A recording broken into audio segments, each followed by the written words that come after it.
Alright guys, this is gonna be a really quick draft because, well, we are at the 4th play day right now for the Masters Clash, and this is gonna be a very, very quick draft because we restarted the draft. The reason is quite simple: no problems calling the guy out. Malgania, as usual, didn't really think he needed to be here on time and is once again late, which is really becoming a thing, and that's why I have zero qualms of calling it out here because it's starting to really piss me off.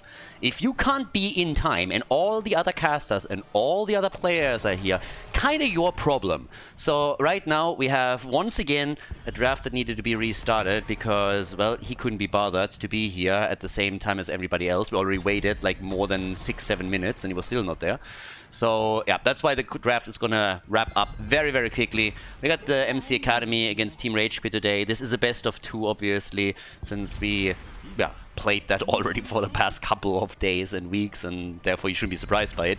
If you are a little bit new to the system, it's a round robin that gets played by the top 8 teams that we currently have in the league, and if you win both of the maps you get 3 points for the standings. If you tie with your opponent, then each team gets a 1. So the one thing that really surprised me in the draft a bit while this is all shaping out is that Hanzo was not picked or banned. Now, the final picks that we saw were on the blue team side, their double pick, and they took Greymane, which is also, of course, a great choice. And together with Li Ming, that's a combo we've seen a lot. Limu's, by the way, playing Genji again. He had definitely an off day yesterday when we had played in number 3 and wants to redeem himself, apparently, a bit for it. Yeah, he had a shitty day. Like, things did not go well for him. So we'll see if today is a bit better. But yeah, we got one more pick, and that can be a range damage dealer, so we could still see Hanzo here. But it's just shocking to me that Hanzo was neither banned nor addressed early. After all, it's Battlefield. The arrows are highly important, and you can just chunk the Immortal down. So it's really weird that he doesn't get picked at all. We get Thrall instead, and I honestly like Thrall. It's awesome that we get him a little bit more on Battlefield of Eternity lately, because now that you pick him for the 4-man and not for the off-lane, you can go into Crash Lightning, and that stacks up a lot of damage over time, and the quest completion is of course great. But yeah, here we go. Game number 1, Battlefield of Eternity. Let's jump straight in, the first map in the best of 2 series. The MC Academy against Team RageQuit. Battlefield of Eternity is the first map, and on the left side, Dehaka, played by Vedders. Lolom on Li Ming. We got Camembert on Garrosh, Cookie on Greymane, and Warren is playing Anduin. Over on the right side of the map, Shizakid for Team RageQuit is playing in Uberag. We got No Game No Life on Thrall, Alex on Brightwing, Shy on Sonya, and Limo tries Genji again. I felt really bad for him yesterday. He played Genji on Battlefield of Eternity and he got absolutely murdered. He had a real shitty day there. Just died over and over and over again. And every single play that he was trying to pull off just backfired instantly. And he is usually a very reliable player on his team and really delivers. But he just had one of those off days. And again, it happens obviously. But it was a bit rough watching him there. So today he obviously wants to redeem himself a little bit and be like, alright guys, that wasn't really me. My little sister locked me into a closet and started to play the game. So yeah, apologies for that. And when I finally got out, I decided that I would play today again myself. Okay, so we got Crash Lightning. As already expected, Thrall is going to be part of the 4-man in order to get those stacks together.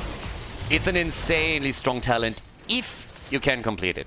If you can complete it. So that's the important part here. Yeah, one of the real problems that you have with Thrall is that if he doesn't complete it, yes, you still stack a bit of damage, but the real power spike kicks in when the quest completion is there, so that the priority of the bounces is targeted towards the heroes. Nice! Swift strike, kill and reset, and look at Limo. He gets immediately pinged. He gets immediately pinged by the teammates, and for good reason. They're like, all right, so apparently you're back. So whatever happened yesterday, you're good again. Yeah, I like that. Okay, so that's a good start for him. Comes in, gets the kill on Anduin, gets his reset, gets out, that doesn't die, so that's a boost in confidence for sure. So good for him. But yeah, as you can see here with Crash Lightning, after you get the stacks, the priority on the bounces is super important because that allows you to very easily and safely also just poke the opponent down and prep kills for other heroes like Genji, for example. So the faster Thrall is with that, the better. And that's why you have to play him in the 4-man if you're trying for that particular kind of play. Now we still have our off lane. We got Dehaka and Sonya going up against each other. And well, here we go. Limu. Yeah, they tried to go for him, but that didn't really work out. Sonya with the slam build. And there's our level 4. 5 stacks for Thrall. It's not too bad for the early game. It's actually pretty solid. It's nothing crazy, obviously, but still 5 stacks before the first Immortal pops up is decent. So yeah, off to a good start. And then, depending on how the fights play out over the Immortal, you have a bit more time to stack properly. And that's, of course, what we have to watch out for.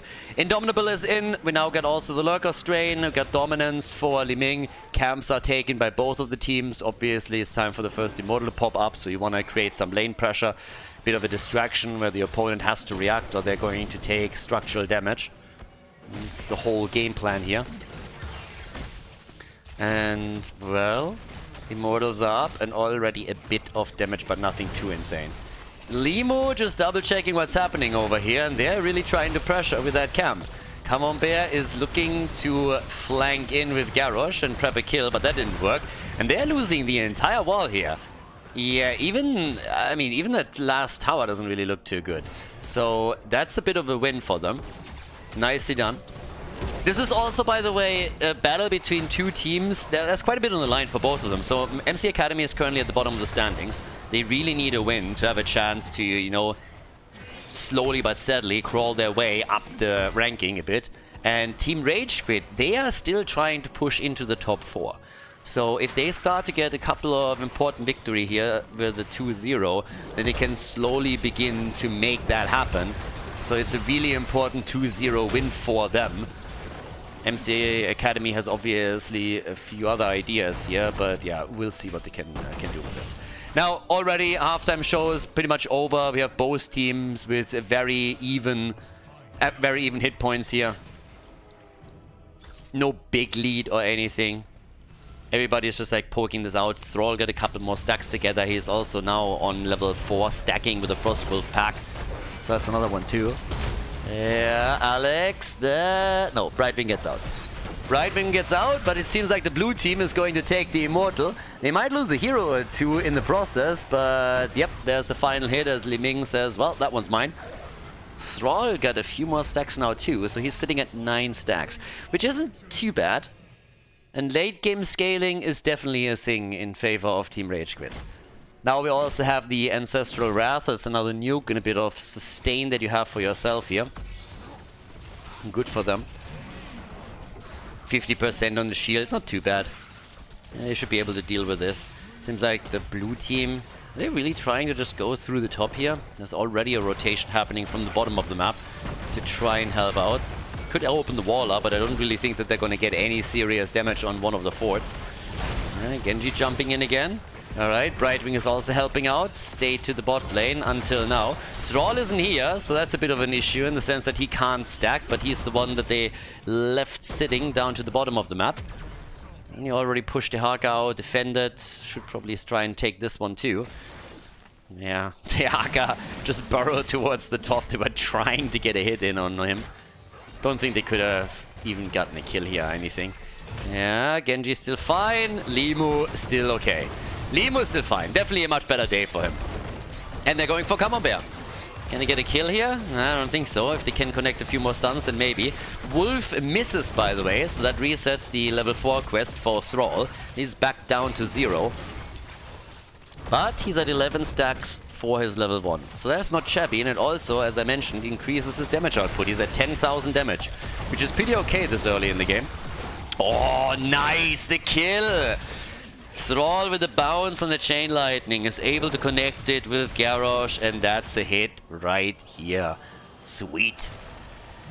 2 kills to 0. Not a kill-heavy game, but important kills for sure that came out here. Yeah, Thrall is definitely starting to climb the damage ranks a bit. Genji is poking them down and is adding points for himself, but that's 13 stacks now for Thrall. And that starts to become a bit more dangerous. So in the late game, it's going to be a problem potentially. 6 minutes in, 13 stacks. I mean, it's nearly halfway done. The drag missed. Vetters, bit unfortunate there. But Greymin is already looking at the next camp. Immortal has been announced in the blue team. It's currently the only team that is making a Shaman camp play. For some reason, the red team is not dealing with their own camp. Instead, they're hoping to get a kill. I'm not sure if they can take Li Ming down. Ooh, No, they can! But that was clutch. Limu with another kill. Yeah, he's definitely back. Limu is back. Whatever happened yesterday, it's over. He's fine.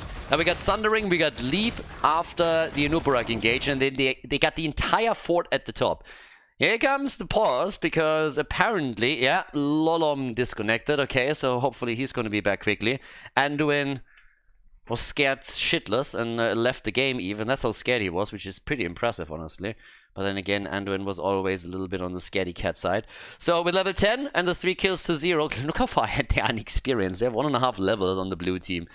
Total disaster right now. So yeah, we'll see what's going to happen here. But I just don't see a way for the MC Academy to win the next objective. I mean, the Immortals are already up and the fort has been destroyed.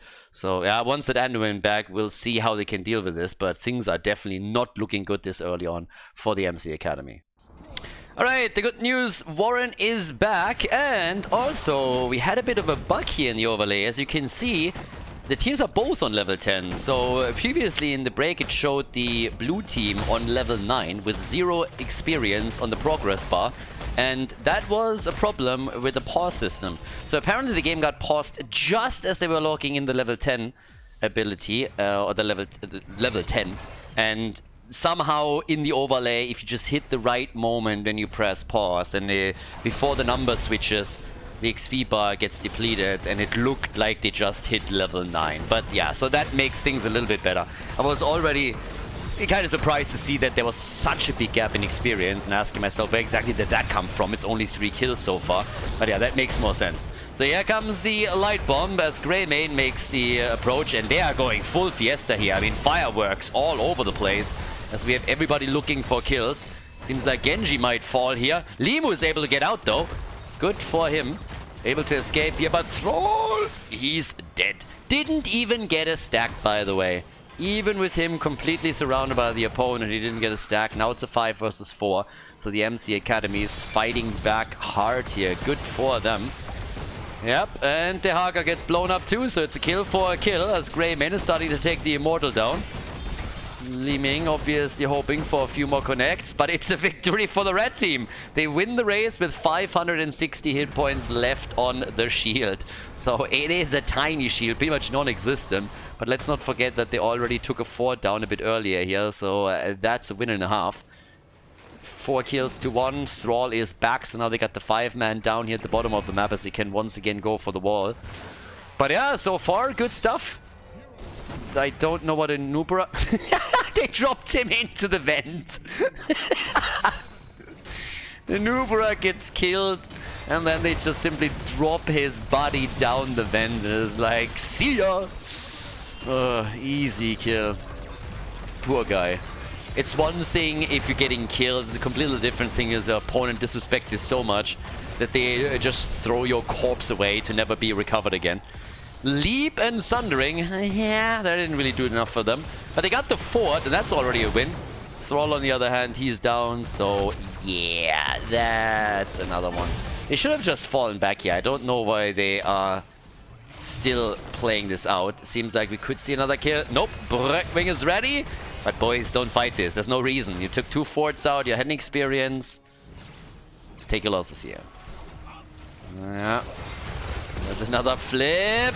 The Haka's a little bit low, but they gotta get out. There's a light bomb. And Limu is still fine. Disintegrate after disintegrate from Li Ming as he's trying to get damage out. Obviously fantastic to also deal with the cocoon, but they are chasing, and they're chasing hard. They're even getting a kill. Thanks to Genji again. There's a second kill for him too, and they're working on number 3. Genji with a triple kill. Limu is at this point absolutely crushing it. So good shit by him. Nicely done. Limu with really solid plays here. Yeah, that didn't work. Okay, so much for that. Fantastic replay situation over here, everybody. It's actually a little bit of a sad panda move. That should have worked. So, oh, nope, missed the vent. I'm sorry. No 3 points for you. But they all of a sudden get a keep. It's fucking crazy. They were chased. It looked like there's finally momentum for the blue team, and then they just turned it on them and dropped it. There's, by the way, a really good explanation on why the replay system didn't work here. They just looked at what Genji did and they're like, I'm sorry, but we can't condone rape. And yeah, we can't show that. That is not what this stream is about. This is not PG, whatever is needed there. So yeah, this isn't legal. I'm really sorry. No can do. No can upload. So with that, we have now 13 to 15. 2-level advantage for the red team. And yeah, all the way towards the top. Shizakid doing his thing as he's pushing this out even further. This time he should be a little bit more careful. The last time it didn't go all that well for him. But now that they have taken the keep down and they destroyed both of the forts, looking real good here. Okay, so 16 next up. By the way, Thrall isn't done with his level 4. He's still not done with his level 4. Still having problem on that one. Yeah, gets a few more connections on the chain lighting. So off we go, and another hit right there. Nicely done. Limu with all the damage. They take the Haka, they take Garrosh. And now they should be able to get another Immortal. And then, potentially, the keep at the top. Okay, so... Is he get... What the fuck was that? Did he just Master Taunt into the Immortal stun? Did that just happen? It was like, good job, Limu. I know, doing a much better job today. We have him at 38,000 damage. Thrall is sitting at 27k. Greymane is also at 36, so he's looking very strong here too. But they are not getting the kills. It's 11 kills to 3, so it clearly shows you that the blue team is having trouble to putting anybody down here. They got a few isolation kills earlier, but in most of the team fights, they are really, really struggling here. So, yeah. But either way, now that we are looking topside, we got a 3-level advantage. The talent lead in and of itself is already insane, but the 3-level advantage makes things even worse for them. And since the entire wall, with the exception of the tower, is already destroyed, this one isn't going to last long. It seems more and more likely that that keep will fall and maybe even the game end if they can get a kill here. They're working on Camembert. He gets healed, but they're trying to go for the Haka now. Lot of poke that's happening and more stacks for Thrall, who's sitting at 20. I don't think he's going to be able to complete the quest here. But yep, that's pretty much it. So there's another play for Garrosh. He is dead. And so is that keep, and I think this will be game. They're trying to get a kill on Nubarak. I don't think that's going to happen. Limu is still alive. Everybody's low on the blue team, by the way. So that's another problem for them. And now with Greymane and Liming both dying, there's nobody here to defend anymore. Anduin is on the run as usual. He dies. The Haka, he's going to be the final one to fall. The core is already losing hit points. There's the 5-man team wipe as Team RageQuit takes the W on Battlefield of Eternity. GG and well played. Before we head into game number 2, make sure that you subscribe to the channel if you haven't done it yet so you don't miss out on any future content here on Khaldor TV. Limu is back and carried the team to victory. Probably not quite fair towards the other 4 members of the team. It's not only... I mean, he did a great job, don't get me wrong. He put on the big boy pants today and definitely did his leg workout. But then again, the rest obviously played a solid game too. Now, we are heading for map number 2, which is Towers of Doom, and this is a best of 2 as mentioned before, so if Team RageQuit is able to get their second win, they log in 3 points for the leaderboard, which would be pretty important for them. So, yep, time will tell. Immediately the ban against Sylvanas again. There's a bit of... I'm feeling it. This is a Tracer game for Limu. It's definitely a Tracer game. Unless, of course, they ban her. So, yeah, there's that. But yeah. Let's see what they're banning out. I'm pretty sure if they don't ban Tracer, then there's a very good chance that we're gonna get a Tracer pick for Limu here. He's feeling it today. And you could actually see, what I found really funny is that his teammates immediately pinged him after he got the first kill. Because they probably looked at his performance yesterday and was like, dude, what's wrong with you? What's happening? Did somebody eat your dog? Like, what's going on here? So, yeah, did your cat eat your goldfish? Like, what's going on? But today he's back. So he's back and he's apparently enjoying every single moment of it. Stitch is getting banned now as well. So side lane has been targeted. Main tank has been targeted. We see the ban on Lucio here. And, well, let's go. First pick. We get a Blaze for the top lane. Still got Leo, of course. Could go Urel, Leo. The Haka has been banned. Hogger, also up. Brightwing again, and we get Leoric. The janitor is in the house, ready to take the trash out. Good old Leo. He needs to ride the Sopa. Janitor skin Leoric is one of the few where I'm gonna let the money pick slide. I'm gonna be like, alright, you go for the Sopa, and I'll get it. Themed mount, it's okay. Alrighty, there's Hanzo, and we got Rega. So they pick Hanzo for Towers of Doom, but they apparently had no use for him on Battlefield of Eternity. Okay, still. Stun, obviously, always neat, and also helps with the camp clear.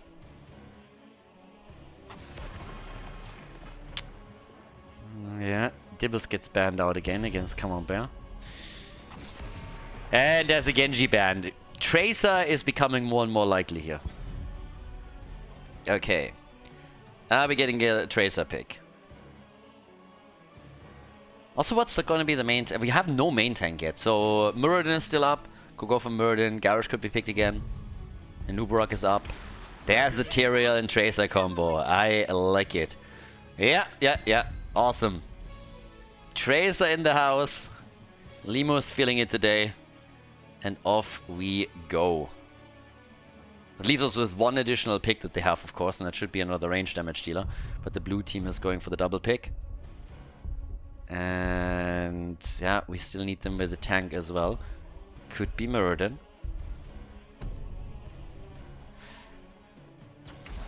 Jojo! They go for Jojo and Maiev. Okay, so we got Maiev, Blaze, and Johanna at the front.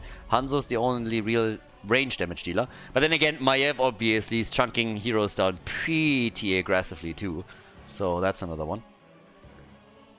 And yep, not too bad.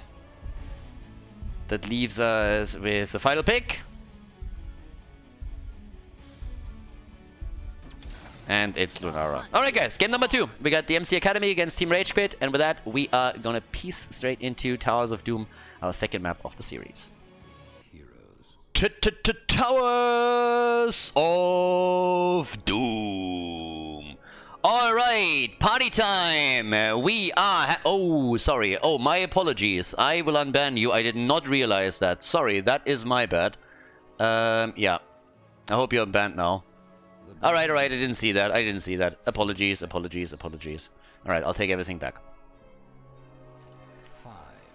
Game number 2, MC Academy against Team RageQuit. Let's go, everybody. We have the second game of the best of 2 series. So, let's check this one out. We got on the right side, Tracer, with the Tracer rounds here on level 1. So, yeah, good stuff. That's one of those things that we sometimes see from him. It's definitely not the norm to get that on the level 1 talent, but it has been popping up a bit more lately. Doesn't mean that we're going to see that as a standard build, but either way, a bit more action around this.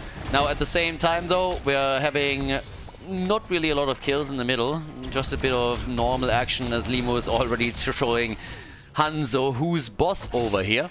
So, yeah, with that, we get, in addition to it, the Justice for All on level 1. We got the Austin's Renewal, the Sentinel Wisp over here. Yeah, and it is time to party. Blue team is already on the receiving end of a bit of an ass-kicking, dished out by Lunara, as she's getting the damage over time in. So yeah, not too bad. In the middle, they're also getting aggressive against Blaze. His job is, of course, going to be the rotation between the middle and the top lane here. So we'll see what he can do there. Yeah, and then again, we're already looking towards the camps. And it seems like the blue team is feeling confident today. They're trying to invade and steal the pumpkins away. But at least for now, it's not really working as intended. Now, they slow the progress down a bit. Gotta give them that. The camp didn't get reset, though. So, that's that. And, yeah, they're gonna get this either way. But at the bottom of the map, because the camp is currently missing, it seems like these ones are all gonna connect. So, nicely done by the MC Academy. Didn't lose anybody in the process, so far, so good. This is obviously one of those maps where there's quite a lot on the line right now. For Team RageQuit, it's super important to take 3 points from the series, as explained a bit earlier today. The big part is really them attacking the top 4 teams and directly qualify for the event in Paris. That's the goal. And failing that, then at least get a good position for the gauntlet to have the last chance position. In case that you aren't familiar with the system, so after the round robin, the top 3 teams will directly qualify for Paris, and the 4th team is going to be determined by a gauntlet. So the higher up you are in the standings, the better your position to qualify for Paris, one way or another. So for Team RageQuit, that means if they can push into the top 4, top 3, then they can either qualify directly if they are able to somehow pull it off, and if not, then at least positioning themselves in 4th position would really help them to run that gauntlet successfully and maybe qualify for the offline event. Now, at the same time, I have to admit that if they do qualify, I'm not quite sure how this is gonna work. I guess there's also... I honestly don't really know on the top of my head how exactly the prize pool is split for the Masters Clash. Because if all of the prize money is split between the 4 teams that are at the offline event, then this could be a little bit wild. There's a lot of Russian players on the red team. And I would highly doubt that they can, without problems, fly and travel. So that's something that I haven't even thought about. Team RageQuit is a team that is getting better and better and better, and it's honestly quite cool to see their progress. At the same time, it's already difficult to send them the prize money from other tournaments because you can't PayPal anybody from Russia anymore. And a lot of other things are also shut down. So that's actually something that has to be figured out at some point, because these guys have a shot to qualify for the main event. I'm not saying that they are a favorite for it, but they could definitely make it happen. So if that's the case, then I guess someone has to figure out if they're able to travel without problems, and if not, if at least for 5th place they're getting still prize money. So it's actually kind of interesting. And I assume that the prize... I mean, there's 12,000 euros on the line, so I assume the prize pool is gonna be split down all the way to the bottom. But yeah, I haven't really thought about that. Yeah, normally these days the offline component isn't all that important anymore. We don't have that many offline events. But with the current political situation there, that's obviously a bit of a concern. But yeah, just as a side note, there's of course plenty of time left in which we can figure that out. For them, they are obviously just going to try to get as high as possible in the standings, lock in some prize money and make that work. And, well, again, they suffered 2 losses here in this game, so maybe it doesn't even come to that. If the MC Academy can lock in 1 victory here, that would already significantly reduce the chances of Team RageQuit to attack the top 4, the top 50% of the standings. Right now, they are the ones, the red team, that locked in 2 of the altars in the first phase. But soon with the level 10 abilities, the real party is going to begin here. And we already have the pumpkins now taken. Purge Evil is there. And let's go. We got down to the bottom of the map. The altar. It's a single altar, by the way, this time. Don't think that we're going to get level 10 during all of this. Tracer got a bit attacked here in the middle, but Brightwing is even ready to help out. Not even sure that was needed. Cookie on his Maiev. The rest of the team is already battling it out down at the bottom, and Shizakate is in trouble, and he dies. Yeah, goes for the hits on the last minion. Tyrael with some trade value right there. Okay, so for now we got Tracer trying to get a counter kill for them. Yeah, but she gets stunned, and Limu gets burned to a crisp. Then again, down goes Jojo. They're going for a kill on Lunara, and that's both of the damage dealers gone, and Brightwing is also eliminated. So the Fruit Fly is down, and with 6 kills to 1, a level 10 ability, and another channel on the altar, it's all of a sudden the blue team that gets momentum here. Nice. Not bad. Yeah, I like it. So 10 on both sides now. We, by the way, don't have an Ancestral, but instead Bloodlust has been taken for them.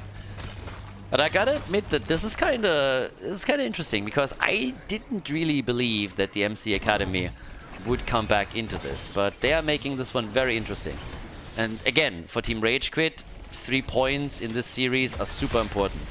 The MC Academy is currently at the bottom of the standing, so if you're not able to take a 2-0 against the number 8 team, then you are going to have a very, very tough time to get a position within the top 4. So they got to step it up here. They got to turn this around somehow. So far they only got a single kill, and that's just simply not enough. Damage output 23,000 for Lunara. Sanctification even by Tyrael, I kind of feel that wasn't needed. Then again, hindsight is 2020. They were obviously expecting an engage either from Hanzo, the way that we just saw, which blew Tracer up, or from Blaze, and that never happened. So now that there is no Sanctification anymore, the MC Academy is realizing that they have a good shot of getting a couple of kills connected. Come on, Bear gets out. Tyrael barely survives, and looks like Leo is gonna fall. No! Yeah, there we go. Nicely done. The bunker kill. And goodbye, Leoric. So 2 kills against the red team, and by now we're looking at 8 kills to 1. And a pretty significant experience lead, of course, based on those kills, as you can see here.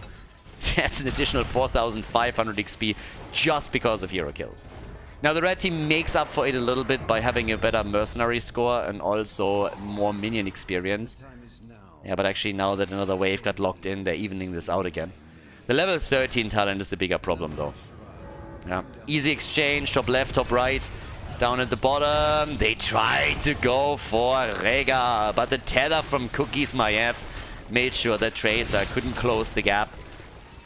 Level 13 talents are ready, and that's the moment where Team RageQuit has to really think this through. Do they actually want to go for a fight?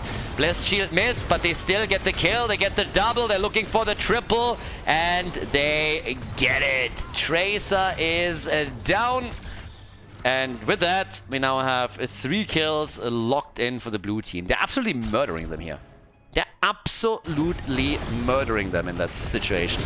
The cage came down, and they came in with a quick kill on the support. Brightwing died first, Lunara second, and now they moved that kill towards the bell tower and converted that over. It's a totally different game from what we've seen on map number 1.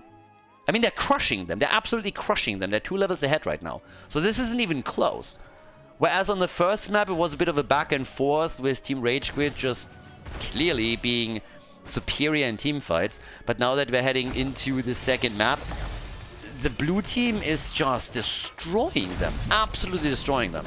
Finally, a counter kill at the top now that Blaze is down. So that allows them maybe to get pressure onto the bell tower. But it seems like the blue team isn't even going to try to stop it. Instead, they're just trading. They're saying like, yeah, you can take the top, that's fine. We're going to take the middle here. And then we're going to take it from there. So here we go. 11 kills to 2. 1.5 levels ahead. Bit more than that even. Looking at a level 16 talent advantage now with another double altar. And they have 5 to 3 bell towers. So big advantage in that regard as well. Yeah, someone on the red team has to massively step it up if they want to have a chance to bring this back. Somebody needs to go for it. 28 points to 28. So it's dead even on the core. And already, this is a freebie. The bottom channel is a free. You can't. Both of them are going to be taken by them. They got level 16. What are you going to do? Fight against the level 16 talent advantage? Sure. Boom. 18 to 28. Arrow. Ah, that one missed. Arrow missed, and Brightwing still dies. Brightwing is dead. The Fruit Fly not having a good day here. They come in with a big fly swatter time and time again. 3 deaths already on her. And they're still pressuring the bot lane, protecting the bell tower. Well, the bell tower is obviously the most important one. Again, you have 2 pumpkin camps that travel through the bot lane, so that's one of the reasons why it's super important. Another one is just the altar positioning. If you have a bot lane altar, then that's even... Tyrael. No hit points. Yeah, but if you have a bot lane altar, then it's nearly impossible for the other team to get access to it, to just move in.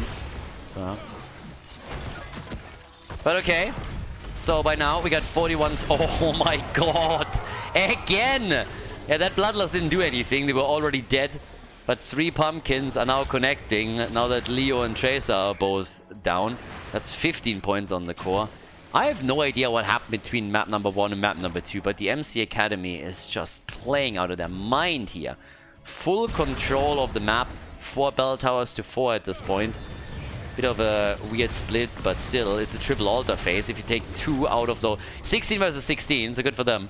But if you take 2 out of those, then you drop them down into the single digits. So we'll see if that happens. Either way, it's a big lead now. It's always a comeback map, and you have to really wait for that. But, yeah.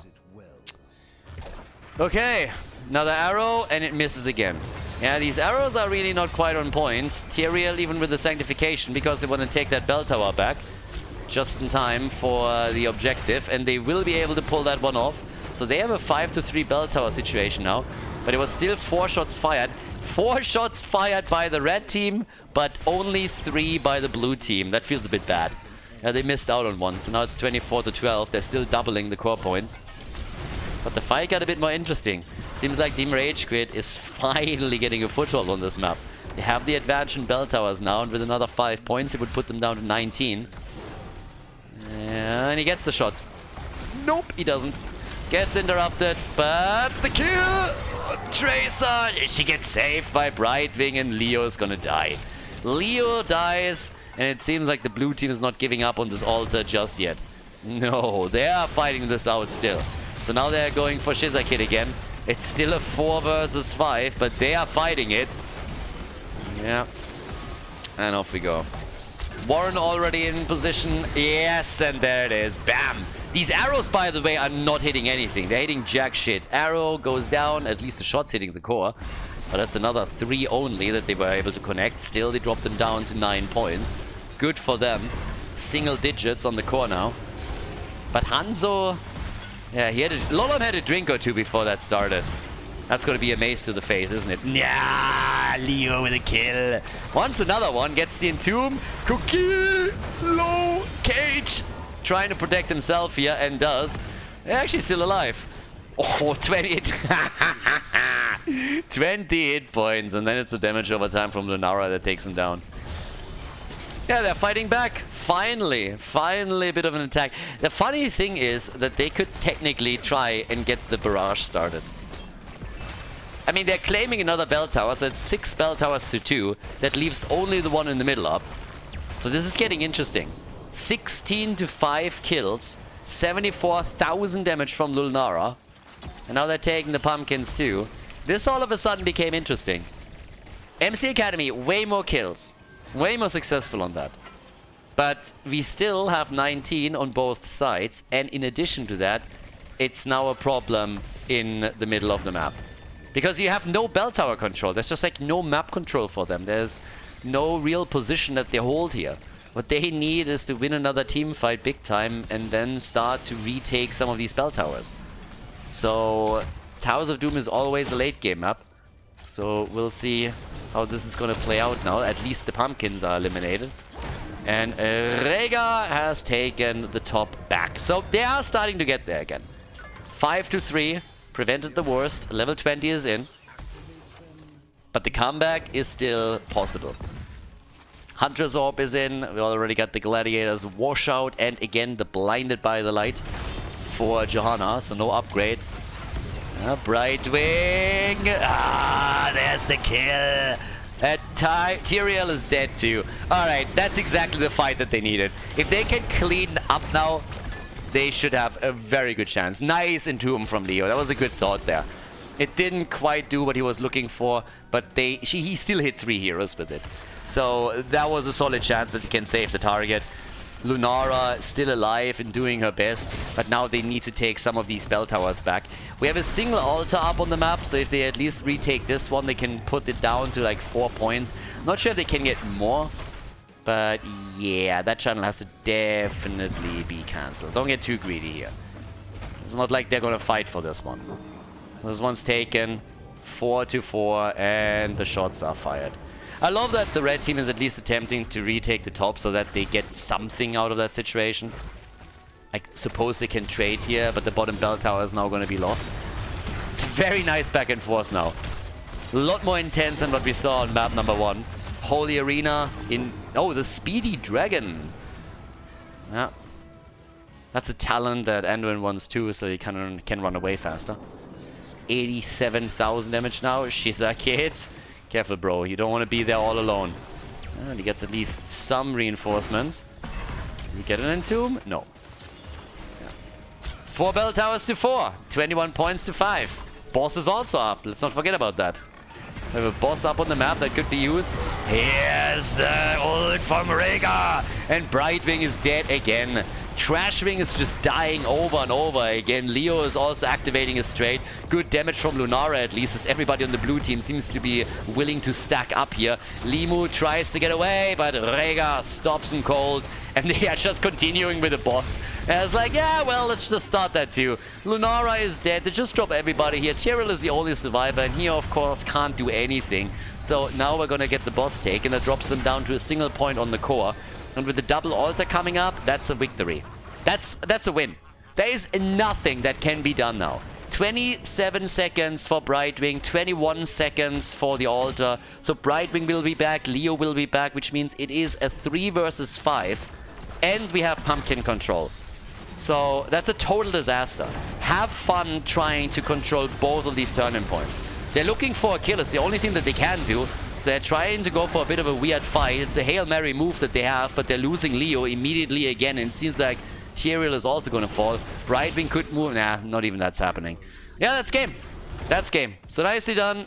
That's a victory. Well played. The shots are fired. And the blue team takes one map. Each team takes a point now for the ranking.